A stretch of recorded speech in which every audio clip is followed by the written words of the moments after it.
Hi అండి.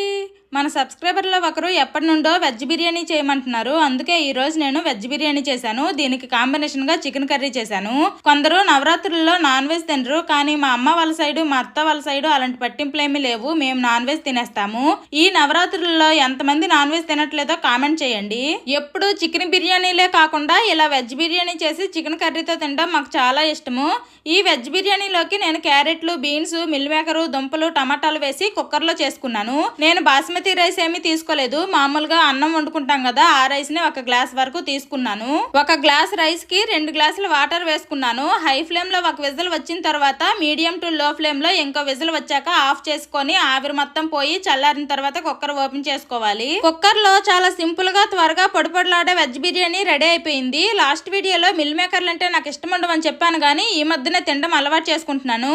Veg బిర్యానీతో chicken curry తింటుంటే సూపర్ ఉంది. Bye bye.